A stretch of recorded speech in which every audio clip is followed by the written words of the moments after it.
Kita akan belajar hari ini. Bulan ini gereja tetapkan sebagai bulan pendidikan dan bulan perempuan. Itu sebabnya tadi kita melihat ibu-ibu yang menyanyi, kecuali pemusik ya masih bapak-bapak dan bujang-bujang. Nanti ke depan juga kalau bulan perempuan ibu-ibu juga menyanyi, memainkan musik ya. Baik, kita belajar dalam satu tema dewasa dalam memahami arti pendidikan.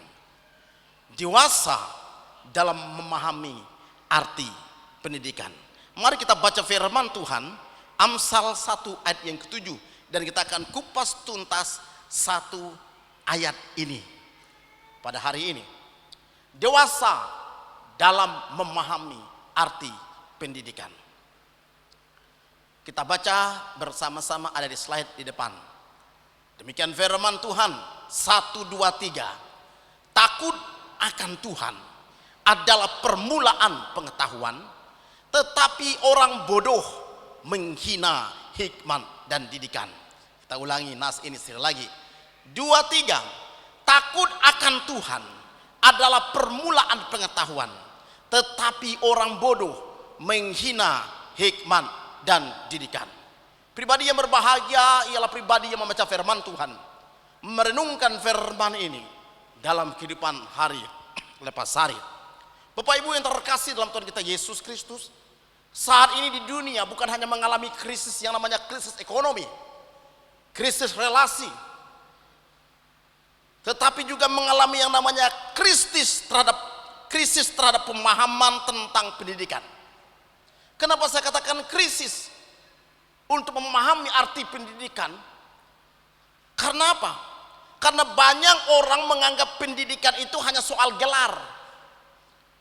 Kalau orang sarjana, Master of Theology, Doctor of Theology, Doktor Psikologi, doktor apapun, itu dianggap orang yang sudah berpendidikan. Dan sekarang ini bukan hanya soal gelar, tapi juga soal kecerdasan intelektual. Itu sudah dianggap orang yang berpendidikan. Dan juga bicara tentang prestasi akademik, maka menjadi kebanggaan orang tua. Anakmu juara berapa? Anakku itu juara umum. Wah, nilainya hebat. Wah, nilainya luar biasa. Tidak salah. Tapi pemahaman hanya sebatas itu begitu kerdil sekali. Tapi apa dikatakan firman Tuhan jelas. Firman Tuhan menegaskan pendidikan sejati dimulai dari hubungan dengan Tuhan. Amsal 9 ayat 10. Permulaan hikmat adalah takut akan Tuhan, dan yang mengenal Maha Kudus adalah pengertian. Ditegaskan kembali dalam Pengkhotbah 12 ayat 13. Akhir dari segala yang didengar ialah takutlah akan Allah dan berpeganglah pada perintah-perintahnya, karena ini adalah kewajiban bagi setiap orang. Jadi penulis kitab Amsal, kitab Kidung Agung, dan kitab Pengkhotbah ialah Raja Salomo. Diperkirakan dalam pelayanan masa muda dia menulis kitab Kidung Agung, karena Kidung Agung itu banyak puji-pujian kan, puji-pujian kepada perempuan, puji-pujian kepada ini gambaran relasi hubungan Allah dengan kita. Wahai engkau cantik jelita, dikatakan di sana kan, mulai mata bagaikan batang air padam, begitu kan. Alis rambut alis matamu bagaikan deretan kambing di padang belantara gitu. Ya, dagumu bagaikan lebah yang bergantung kayak gitu. Ada kata-kata yang indah, puji-pujian. Itu masa indahnya Raja Salomo. Itu sebab kalau orang pacaran kan sulit.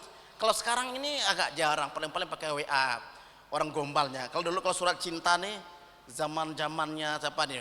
Pak Yusuf, kalau ya, zaman Pak Edi pasti ya. Pak Hermanto pakai surat cinta juga ya, masih ya. Ya Pak Bembar pasti pakai surat cinta itu masa-masa itu. Amplop yang bau wangi itu, ada disimpan sekarang enggak amplop wangi itu?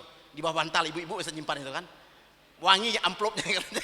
Itu kan puji-pujian kepada pasangan itu, indah luar biasa. Ya pasti ibu-ibu masih nyimpan ya di bantal ya, supaya suaminya jangan lupa kata-kata cinta gombal dulu tuh. Nah, Kidung Agung ini ditulis oleh Salomo ini. Kalau firman Tuhan katakan dia kan 1000 istri kan. Ya, yang gundiknya 700, 300, 1000 dia punya itu. Wajar orang jatuh cinta karena dia buat surat begitu itu. Jago dia. Nah, itu masa mudanya. Kemudian dia berkembang lagi mulai matang, Amsal. Maka Amsal tegas sekali nih. Ibaratkan cabai itu mulai halus nih, cabai halus. Kata-katanya yang kita akan lihat nih tentang Amsal. Kata-kata yang menekankan kita supaya bagaimana hidup ini. Begitu tajam Amsal ini. Kita akan pelajari hari ini. Dan kemudian masa tuanya dia menulis pengkhotbah. Bahkan di pengkhotbah pun dia katakan sama dengan Amsal tadi. Di pengkhotbah jelaskan takut akan Tuhan. Semua udah kualami. Jatuh bangun hidup ini, kesepian, keramaian dalam segala kondisi sudah dialami oleh namanya Raja Salomo. Tapi inti dari semuanya itu dia katakan takutlah akan Tuhan. Bapak Ibu yang terkasih dalam Tuhan kita Yesus Kristus.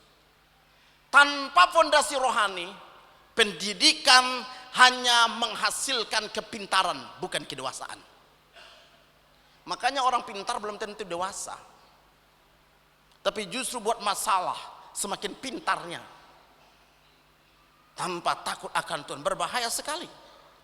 Derek Kidner dalam satu buku Proverb and Introduction and Commentary, dia berkata begini, takut akan Tuhan bukan sekedar awal kronologis, tapi fondasi dari seluruh pengetahuan sejati.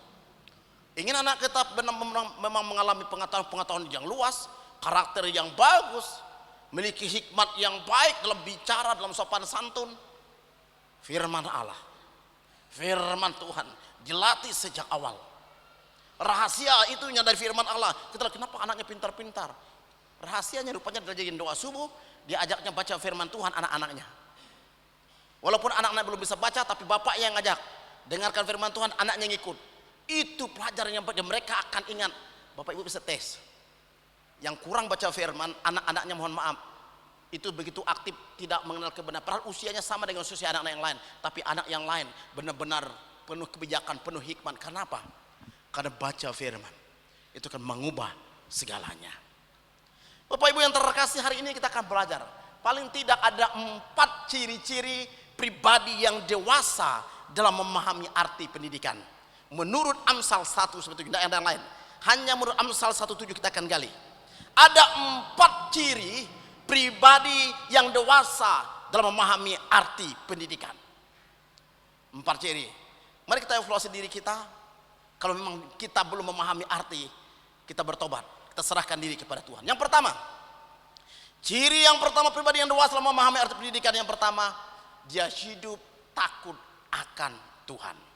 Ini poin pertama tadi kan. Takut akan Tuhan. Selalu dimulai dari kata ini, pertama ini. Apa makna takut akan Tuhan? Takut akan Tuhan bukan sekedar takut. Bukan sekedar takut, tetapi hormat yang dalam akan Tuhan. Menghargai Tuhan, kekaguman kepada Tuhan, dan ketaatan kepada Tuhan, serta kesadaran akan kekudusan Allah. Itu sebenarnya menghormati Allah. Dengan kata yirah, menghormati Tuhan, menghormati Allah. Ada suatu kekaguman di sana. Ini bukan sekedar emosi. Ini bukan sekedar perasaan. Ini bukan sekedar masuk akal atau tidak masuk akal. Tapi ini bicara tentang sikap hati, respon yang menghormati Tuhan. Di dalam segala hal, di dalam setiap waktu, dimanapun, kapanpun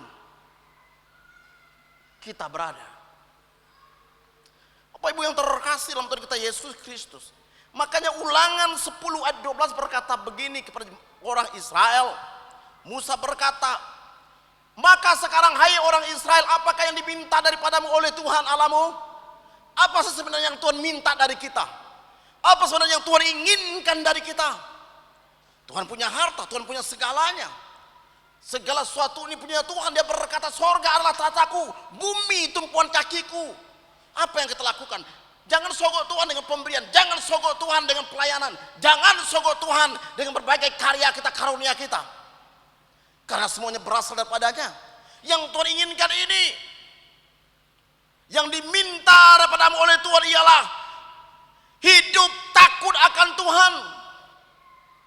Apakah yang diminta daripadamu oleh Tuhan Allahmu selain dari takut akan Tuhan Allahmu? Hidup menurut segala jalan yang dikehendakinya, yang ditunjukinya, mengasihi Dia, beribadah kepada Tuhan Allahmu dengan segenap hatimu, dengan segenap jiwamu. Itu yang Tuhan inginkan. Permazmur berkata 111 ayat 10. Permulaan hikmah ialah takut akan Tuhan.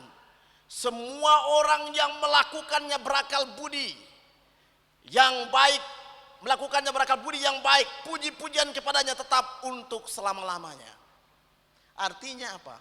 Orang yang hidup takut akan Tuhan, orang yang selalu bergantung kepada Tuhan, yang memuji namanya. Bruce Kewalski dalam buku The Book of Prophet dalam pasal 1 sampai 15 simpulkan begini. Takut akan Tuhan adalah orientasi hidup yang menempatkan Allah sebagai sentral, Allah sebagai pusat dari segala keputusan kita. Allah sebagai pusat sentral keputusan kita. Artinya apa, Bapak Ibu yang terkasih? Dia menjadi sentral dalam segala apa yang kita lakukan. Kita bisa buat rencana, kita bisa buat program, tidak salah. Tetapi harus meletakkannya kepada Tuhan. Segala sesuatu harus kita persiapkan, prepare dulu. Itu namanya hikmat.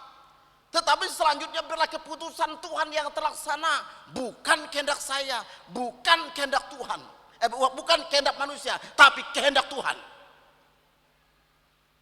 Kehendak Allah, bukan kehendak pribadi kita. Memang banyak rancangan dalam hati kita, hati manusia, tapi keputusan Tuhan yang terlaksana, bukan keputusan kita. Lalu saya merenungkan kemarin dalam sejak Konas, konferensi nasional, katakan kemarin. Sejak saya ikut 2006 di Kenasi Bogor, 2011 di Samarinda saya ikut, karena saya bersama dengan almarhum pendeta Paul Paksowal.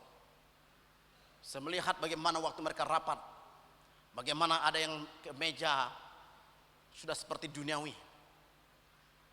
Di Samarinda 2011 masih juga yang model duniawi, tapi kemarin benar-benar suasananya begitu shalom dan luar biasa. Karena apa? Saya tertarik seorang hamba Tuhan senior, dosen saya. Dia tanya kepada seluruh yang hadir, 600 lebih kami, 630 berapa besar, 32 kan. Dia katakan begini, Bapak Ibu Saudara, apakah kita datang sini karena ada pesta demokrasi? Oh, mulai orang angkat tangan. Ya, amin, amin. Saya mohon maaf, itu salah saudara. Kita datang tempatnya bukan pesta demokrasi, tapi datang sini untuk beribadah, mencari kehendak Tuhan. Karena gereja ini besar, kita perlu pemimpin yang takut akan Tuhan. Kalau saudara berpikir saudara ini pesta demokrasi, saudara salah. Kita di sini ada kena beribadah, kita ini bersekutu. Bayangkan kalau bangsa ini ada pemimpin yang begitu. Kita mencari pemimpin yang takut akan Tuhan. Kita mencari kehendak Allah. Makanya beberapa kali beliau kesini, beliau tidak menyatakan saya akan maju, saya akan itu, dia tidak kata, dia doakan. Saya tidak mengusulkan diri untuk maju, mengajukan diri untuk maju. Tapi doakan saya, jika Tuhan izinkan. Tapi saya tidak menyatakan diri maju. Kalau ada 5 wilayah yang mengusulkan, baru saya siap. Kalau enggak. Dan ada beberapa wilayah yang mengusulkan 5 wilayah sesuai. Dan setelah pemilihan, orang lain sudah ada tim semua. Calon ini tim A sudah ada, Sekum sudah ada ini, tapi dia tidak ada. Maka waktu selesai itu lama proses, karena lagi mencari kehendak Tuhan. Sekarang sudah banyak lobby. Sudah bukan lagi apa yang Tuhan inginkan. Bahkan perubahan gereja-gereja sekarang, dulunya pada gereja mula-mula disebut dengan Bapak Gereja. Kenapa tokoh-tokoh, ketua-ketua disebut dengan Bapak Gereja? karena dia membapai. Sekarang sudah tidak namanya fatherless, sudah tidak namanya bapak, semuanya fatherless, sudah kehilangan bapak. Di rumah tangga sebagai ayah ada, secara fisik ada, tapi fungsi sebagai bapak tidak ada. Di gereja ada gembala, tapi fungsi sebagai bapak tidak ada. Di daerah seharusnya bapak, begitu daerah tidak berfungsi sebagai bapak. Di wilayah juga begitu, tidak berfungsi sebagai bapak. Dan di pusat juga begitu. Bukan hanya gereja kita, tapi gereja lain juga hal yang sama. Sekarang mengalami yang namanya krisis pembapaan.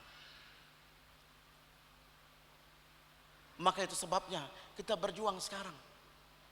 Berdoa. Kenapa sama begini? Karena banyak juga yang melobi, walaupun jelek begini ada yang melobi juga. Saya katakan, Pak, kita berdoa apa yang Tuhan taruh di hati kita. Kalau Tuhan berkehendak, ya kehendak Tuhan yang terlaksana, bukan diri kita, bukan kemauan kita. Memang ada keteria dalam Alkitab, kita berdoa sesuai dengan keteria itu. Jangan mengatasnamakan Tuhan. Memang sekarang pada zaman sekarang firman Tuhan katakan banyak orang mencari gembala yang mau sesuai dengan kehendaknya, memuaskan telinganya. Dalam fenomena kemarin kami memunculkan satu istilah.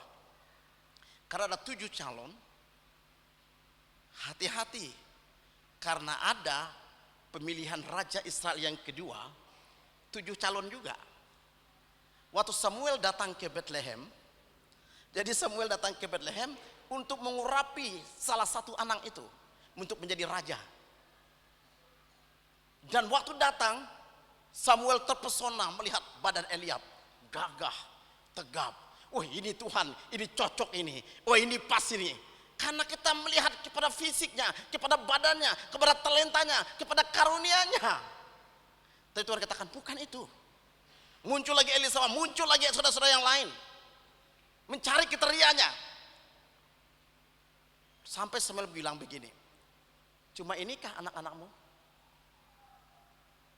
Enggak, ada satu kata di ladang, tapi masih kecil, yang mengembalakan 1-2 ekor kambing domba. Dengarkan baik-baik. Hati-hati. Gereja ini besar. Pelayanan ini besar. Kalau kita hanya memandang kepada karunia, kalau memandang kepada kita lihat sekilas mata kita, wow, keren, kita tidak tahu kedalaman hati. Tapi Tuhan yang mengenal hati. Oh datang kan, bayangkan bapaknya sendiri pun tidak memperhitungkan anaknya, anak bungsunya, bapaknya sendiri, apalagi Samuel kan terkecoh, bapaknya Isai tidak tahu kalau anak beliau potensi luar biasa, karena Tuhan melihat hati. Datang dia kemerah-merahan, dan waktu dia datang, sebelum dia datang kata Samuel, kita tidak akan makan. Dan datang, setelah dia datang, badannya firman Tuhan katakan kemerah-merahan. Perhatikan dalam bagian ini. Segala keputusan kita letakkan kepada Tuhan.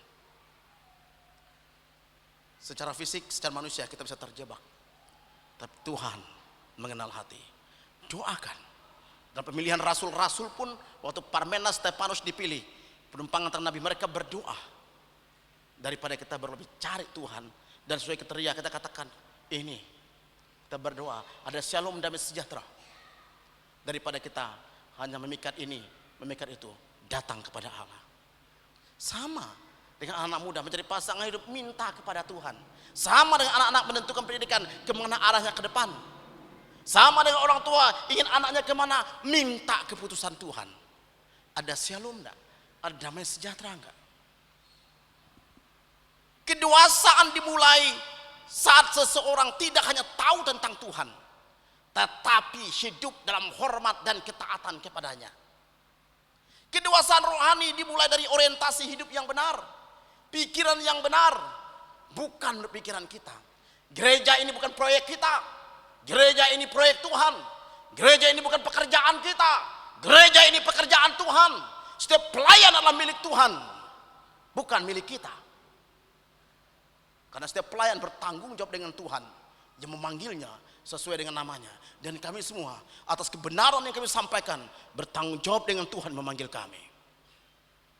Bapak Ibu yang terkasih dalam Tuhan kita Yesus Kristus, maka berdoalah, minta Tuhan untuk mengirimkan pelayan yang memiliki hati Bapa, hati yang melayani, yang sungguh-sungguh bagi gereja Tuhan. Yang kedua, ciri yang kedua, memiliki relasi yang mendalam dengan Tuhan. Pribadi yang dewasa yang memahami arti pendidikan, yang pertama tadi takut akan Tuhan, yang kedua memiliki relasi yang mendalam dengan Tuhan. Perhatikan, takut akan Tuhan adalah permulaan hikmat. Fear of God is, katakan apa? Takut akan Tuhan, permulaan the first knowledge.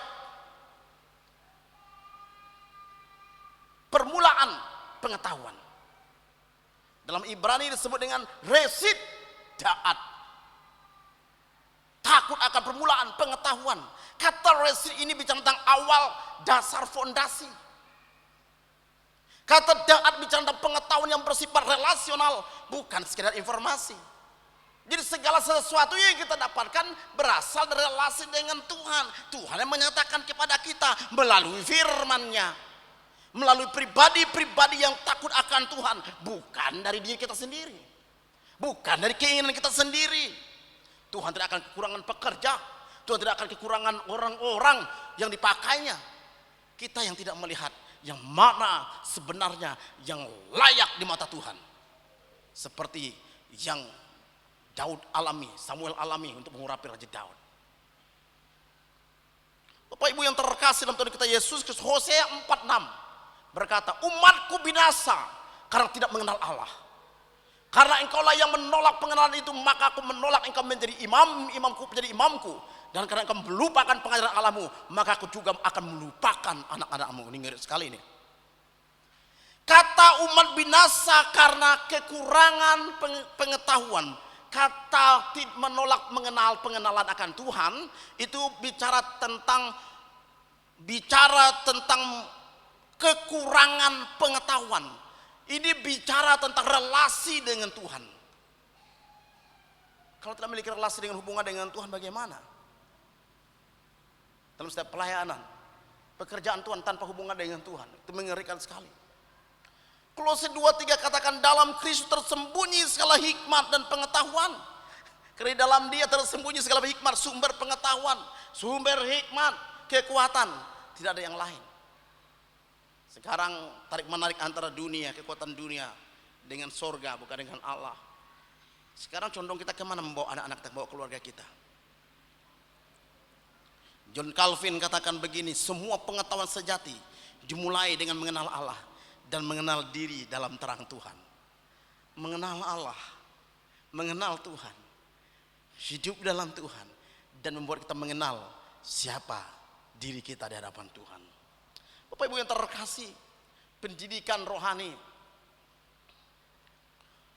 pendidikan sejati harus membawa kepada transformasi, bukan sekedar informasi. Pendidikan sejati harus membawa kepada transformasi, bukan sekedar informasi. Sekarang artinya begini, bukan hanya teori, tetapi memang praktikal hidup. Ada perubahan dalam diri kita. Menjadi Kristen, tapi ada perubahan. Jadi pendidikan sejati bukan dimulai dari sekolah, tapi dari relasi dengan Tuhan.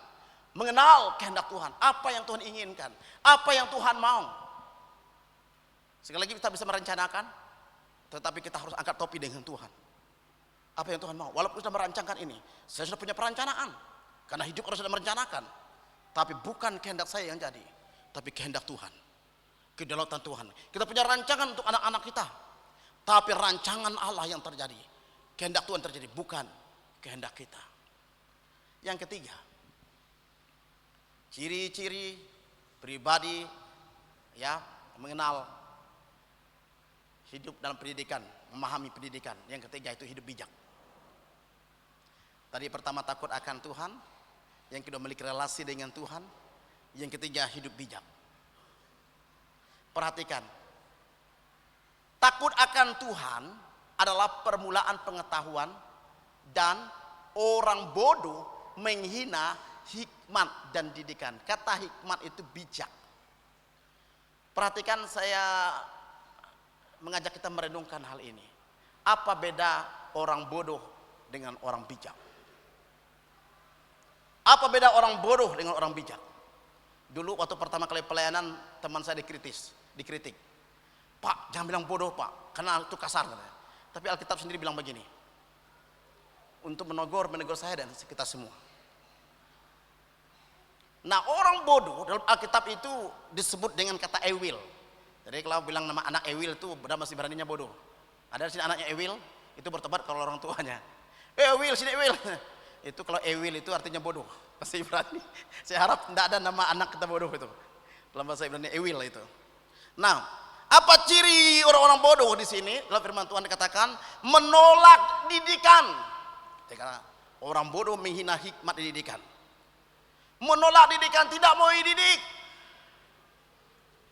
Kebenaran firman Tuhan disampaikan bertalu-talu, kebenaran disampaikan bertalu-talu.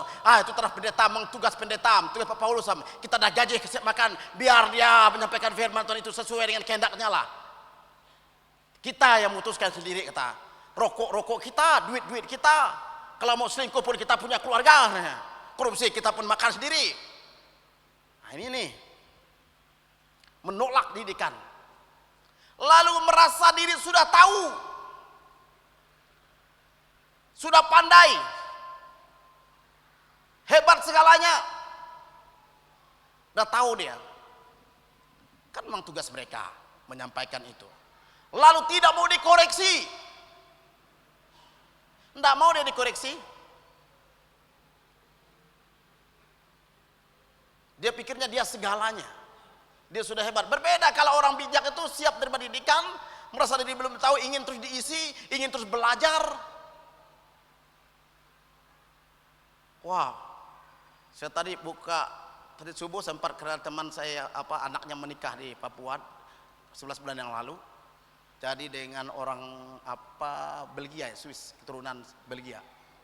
Tapi tinggal di Afrika. Anak seorang hamba Tuhan juga. Saya nggak nyangka waktu ngomong di konferensi nasional, sederhana aja orang. Tapi saya dengar waktu tadi dia bicara dengan besannya, ternyata besannya orang bule. Dia bahasa Inggris, wis pikirnya. Nggak disangka bukan? Kita pikir dia nggak bisa apa-apa karena kita meremehkan orang. Padahal dia lebih hebat pada kita. Memang kalau orang terik berisi itu seperti padi yang menunduk, tapi dia memiliki segalanya.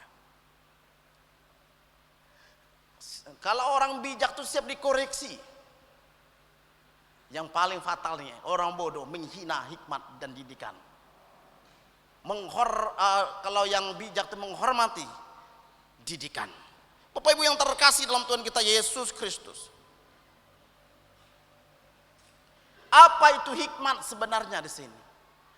Hikmat itu bicara tentang kemampuan untuk hidup benar. Kemampuan untuk hidup sesuai dengan yang Tuhan inginkan. Sedangkan didikan itu bicara tentang disiplin, teguran dalam pembentukan karakter. Siap tidak kita dibentuk oleh Tuhan, ditempa oleh Tuhan dalam kehidupan ini? Kadang kita duluan menyerah dan tidak mau dibentuk. Tremper Lukman dalam satu buku berkata, kebodohan fools dalam Amsal bukan kurang cerdas, tetapi menolak hidup dalam takut akan Tuhan. Menolak takut akan Tuhan. Saya ulangi kalimat ini. Kebodohan, kan dua arti kebodohan, dua kata bahasa Inggris ya, ada stupid, ada fool. Fool ini bicara tentang kalau stupid itu benar-benar bodoh, dia orang yang memang sulit diajar. Memang tidak ngerti, dia memang dasarnya nggak ngerti, mungkin IQ-nya agak jongkok. Tetapi kalau fools ini orang tahu dia kebenaran, tapi tidak mau hidup dalam kebenaran. Bukan mereka kurang pintar, kurang cerdas, bergelar pendidikan, tapi hidupnya tidak sesuai dengan apa yang Tuhan inginkan. Menolak untuk orang hidup takut akan Tuhan. Udah tahu jangan selingkuh, udah tahu jangan korupsi, dia tahu kebenaran itu, tapi dia tetap lakukan itu. Maka kami singgung dalam tulisan di rokok itu kan, jangan merokok. Merokok menyebabkan impotensi. Impoten itu kan tidak tahu apa-apa itu. Pada impoten itu, loyo itu, jongkok itu. Apalagi kanker, itu kan jelas. Yang begitu tuh orang sarjana, doktor juga ada yang begitu.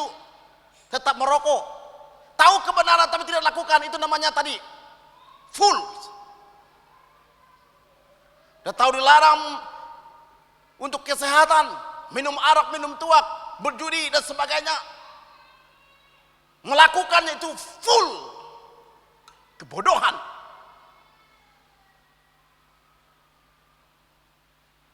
Apa kurang bangsa kita? Banyak orang bergelar kedudukan, tapi tetap bagaimana seharusnya dengan jumlah masyarakat begini, kita harus apa? Income negara, keuangan negara itu pasti aman. Seharusnya bisa memberdayakan, semua orang bisa memberdayakan diri sendiri, tapi masih aja yang di bawah garis kemiskinan. Ini tantangan besar bagi kita. Bapak Ibu yang terkasih dalam Tuhan kita Yesus Kristus, apa artinya di sini? Bapak Ibu yang terkasih, orang yang tidak dewasa itu menolak proses, menghindari disiplin, tidak mau ikutin kata Tuhan, ibadah jalan terus, berdosa jalan terus, suka mengikuti kehendak diri sendiri, tidak mengikuti Allah. Tetapi sebaliknya orang dewasa, dia siap dikoreksi, mau dibentuk dan ikuti proses Tuhan. Ku mau sepertimu Yesus, disempurnakan selalu. Walaupun dia berusaha meninggalkan segala dosa itu, hanya dengan kuasa Tuhan dia mampu, kekuatan Tuhan. Ibrani 12:11, didikan itu menghasilkan buah kebenaran.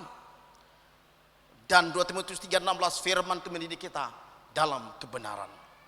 Dallas Willard dalam buku Divine Conspiracy, transformasi karakter adalah inti dari pembelajaran rohani sejati.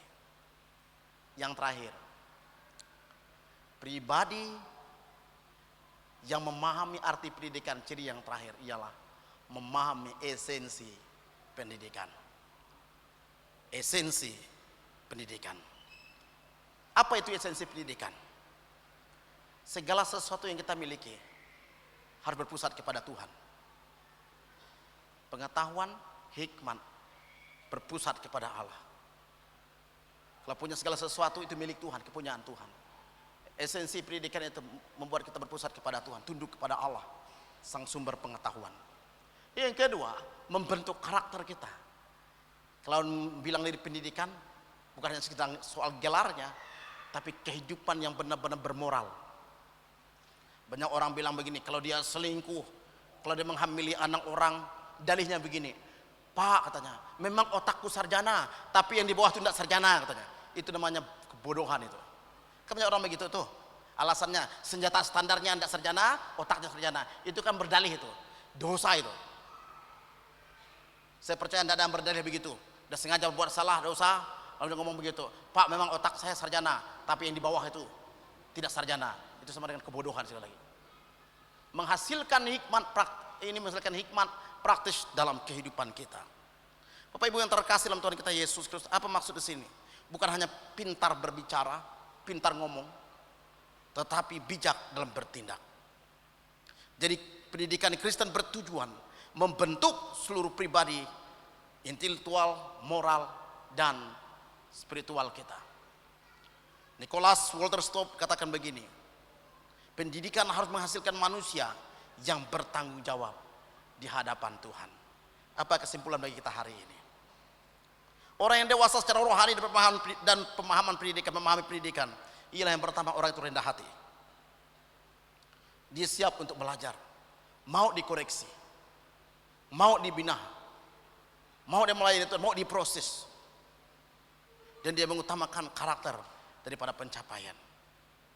Takut akan Tuhan dalam setiap keputusan, hidupnya mencerminkan hikmat. Kemarin saya ngobrol bersama Pak Suban, Wakil Bupati Sekadau. Dia ada berapa bupati, ada satu wakil gubernur dari Kaltara yang ikut Konas, dan mereka menempatkan dia sama dengan kami. Saya bilang, karena pakai bahasa Mualah, saya ngomong dengan beliau, wah senang sekali ngumpul dengan beliau. Dia sampaikan, saya bilang, wah rendah hati sekali wakil bupati ini. Wah ini jabatan semua dari Tuhan. Dan tidak ada bedanya, dia ngobrol santai aja dengan kita. Semoga di Melawi tidak begitu, harus dihormati, harus sanjung. Tapi mereka santai saja, karena kita kepercayaan Tuhan. Jangan hanya bicara, tapi memiliki kerendahan hati. Takut akan Tuhan dalam setiap keputusan kita. Hidup mencerminkan hikmat. Harus hati-hati kita, karena banyak orang berpendidikan tinggi tapi tidak punya integritas dan mudah jatuh ke dalam dosa. Sekali lagi, banyak orang berpendidikan tinggi tapi tidak punya integritas dan mudah jatuh dalam dosa. Sebaliknya, orang sederhana tapi takut akan Tuhan, hidupnya bijak dan berdampak. Intinya apa? Pendidikan tanpa Tuhan sama dengan kosong, nol. Pendidikan tanpa Tuhan sama dengan nol. Tapi takut akan Tuhan sama dengan dasar semua hikmat pengetahuan. Mari kita bertanya pada diri kita. Yang pertama, apakah saya atau kita hanya mengejar pengetahuan atau mengenal Tuhan? Yang kedua, apakah saya terbuka terhadap didikan dan koreksi? Kita sebagai pemimpin rumah tangga, jangan marah kalau anak mengkoreksi kita. Katanya papa tidak boleh begini, kok papa begini? Sedang begitu ya kita ya, anak-anak. Katanya bapak begini larang kami, itu kok begini? Kalau saya sering anak ngomong, tapi kan pendeta, kok pendeta gini? Kita, itu perlu kita evaluasi diri. Jangan kita marah kalau anak kita begitu. Berarti kita tuh untuk mengoreksi diri kita. Jangan menganggap ada orang pendidikan begini. Bapak ini tinggi ya, siapamu? Kamu anak harus hormat, tunduk pada bapak. Tidak boleh ngajar bapak. Itu terlalu. Tuhan izinkan keluarga di situ untuk kita bersama-sama. Ada masa kita sahabat, ada masa sebagai orang tua.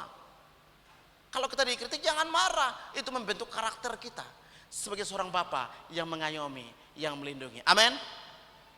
Apa yang harus dilakukan? Bangun hubungan pribadi dengan Tuhan. Belajar menerima teguran. Jadikan firman Tuhan sebagai dasar hidup. Kejar hikmat bukan sekedar informasi. Kejar Tuhan itu. Kesimpulan bagi kita hari ini, kata kunci. Kedewasaan dalam memahami pendidikan bukan diukur dari seberapa banyak kita tahu. Saya ulangi lagi kalimat ini. Kedewasaan dalam memahami pendidikan bukan diukur dari seberapa banyak kita tahu, tetapi seberapa dalam kita takut akan Tuhan dan seberapa nyata hidup kita dibentuk oleh hikmatnya. Jadi bukan apa yang kita tahu, sebanyak apa yang kita tahu, tetapi apakah kita mengenal Tuhan, apakah hubungan kita dekat dengan Tuhan, dan apakah kita siap dibentuk oleh hikmat Tuhan. Mari kita berdoa. Bapa, terima kasih. Hamba-Mu terbatas menyampaikan isi hati-Mu, tapi Roh-Mu tidak terbatas. Materaikan firman ini, mampukan kami hidup dalam kebenaran-Mu, hidup dalam kasih-Mu, hidup dalam keagungan-Mu ya Tuhan. Ampuni sekiranya hamba mencuri kemuliaan Tuhan, kuduskan dengan kasih setia-Mu. Sebentar kami akan menjalankan perjamuan Tuhan. Siapkan kami untuk dilawat oleh Engkau dalam perjamuan ini. Dalam nama Yesus kami berdoa. Amin. Amin.